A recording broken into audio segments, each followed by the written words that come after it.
Hello everyone, I'm Prince Famina. So today's case of study is an overview of C++ programming language. So I was supposed to show my face, but due to I'm having a little bit faulty camera, my camera on my laptop is a bit faulty, so I'm going to have a bit difficulty in doing that. Okay, so let's get into business. So an overview of C++ programming language. So now let's get into the objectives. So in this chapter, you will be introduced to C++, learn why we should use C++, learn the difference between C and then C++ language, and also learn object-oriented concepts of C++, and also learn standard library components like the I/O. Okay, then in continuation, because you also need to understand the C++ program development process flow and also know the difference between process and threads. So explore C++ program in code blocks. So unfortunately, I'm having a bit challenge also in the code blocks. Okay, so we'll be going to be using an online compiler in place of the code blocks. Okay, so permit me on that or pardon me on that. Okay, so C++, it's a programming language, right? Created by Vision Strostrup, okay, in the year 1979. So it was all brought about, created, manipulated, and implemented by a man, a very brilliant man called Vision Strostrup in the year 1979. So C++ was formerly called C, okay, before it was being upgraded to C++. It was previously called C, both classes. Okay, so C++ was coined by Rick Maskity. Permit me or pardon me if I'm pronouncing the word wrong. And in 1983, and commercially released in 1985. So in 1983, it was creamed. Okay, I mean the idea and everything was brought up, and then processes were being done to be implemented commercially. And in 1985, that was done successfully. So it means that in 1985, C++ came into being. Yeah, let me say it that way. So C++ evolved from C, as we said earlier, and they made in mid-year 1998, the NSI/ISO C++ language were also approved. Okay, and why C++? Okay, so C++ is an every computing system. Okay, efficient, close to the machine programming system, system programming language. C++ also has object-oriented programming.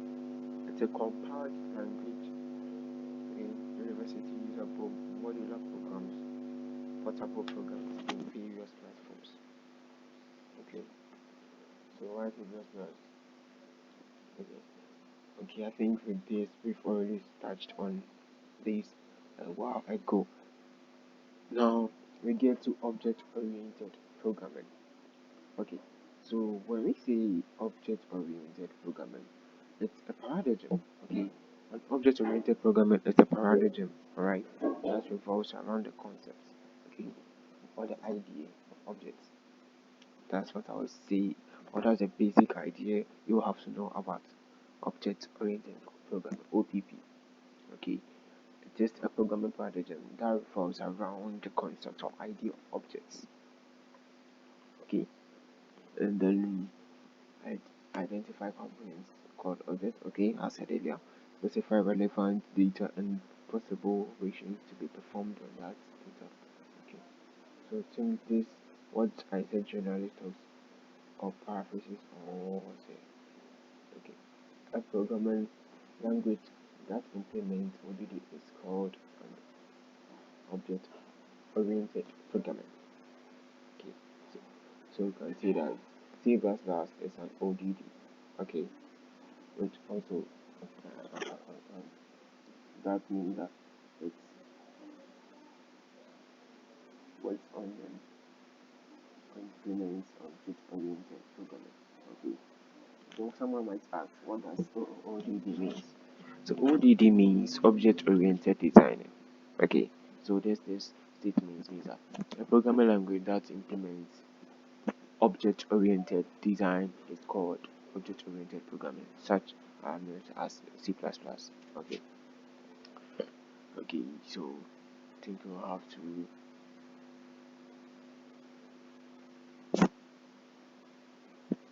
Okay, since I have something to talk about here, so most of the slides is quite explainable, but I'll have to brief you a bit on some points, salient points, and have you understood what's going on. So think data abstraction. Okay, data abstraction. That is the creation of classes to describe objects. That's what it means. Okay, and then we come to data encapsulation. That's what I wanted to touch on very much. So it is one of the fundamental concepts of object-oriented programming. Okay, that combines data into a single unit called class. Okay, so you can redefine class as the combination of data. Maybe in this scenario. Okay, so data encapsulation for controlled access to the object data. Okay, then we then have to move on, and then we go on to polymorphism. Polymorphism. The polymorphism. Okay, Greek for multiple. Okay, and that is the implementation of instructions. That's what this simply means.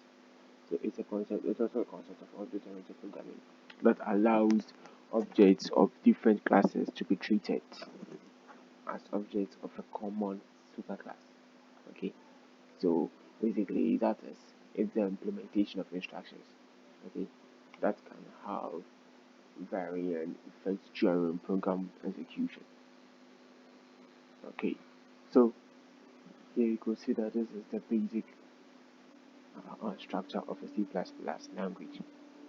Okay, I think in our next video tutorial, I think I'll have to brief you a bit about that. Okay, and then processing a C++ program. To execute a C++, a program written in a high-level language such as C++, we use an editor to create a source program in C++. In a C++ program, statements that begin with symbol hashtag are called preprocessor directives. These four statements are processed by a program called preprocessor. So we could notice earlier that this hashtag include starts with include here starts with hashtag, which means that it is a preprocessor directive. Okay, it's a preprocessor directive. Okay, so that statement is processed by a program called preprocessor, and then we use the compiler to the program or the database translate machine language object program software development kit and CK may be used to create a program. Okay, so the linker. Okay, so what a linker? A linker is just for combining object program with other programs provided by the NTK. Okay, with the software development kit. Okay, so its main function or task being awarded to it is to combine object programs, okay, with other programs provided by the NTK to create executable code. So, and then the loader. Okay, the loader also loads executable programs into the main memory. So while Linker is combining the program, okay, Linker will also be loading the executable program into the main memory. So let's remind you, note that it is the last step, okay, it's the last step to execute the program. Alright, and then we get to the we get see the diagram of the process flow. Okay, so the first step in the first step is the linker. Okay, it combines the data, and then for the preprocessor and the compiler, and then the linker. So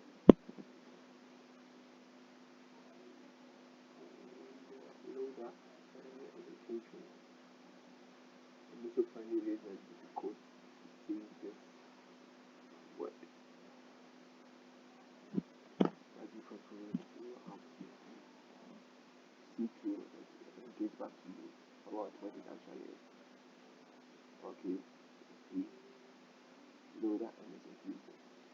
Once compiled and linked, the loader can place program into the main memory for execution. The final step is to execute the program. Compiler guarantees that the program follows the rules of of the language. It doesn't guarantee that the program will run correctly. So the processor, okay, the processor is a program loaded into memory along with the resource data, a resource needed by the program. Each front instance of the program is a process. So each process runs independently. Okay, now the last aspect is threads. Okay, so a thread is the unit of execution within a process.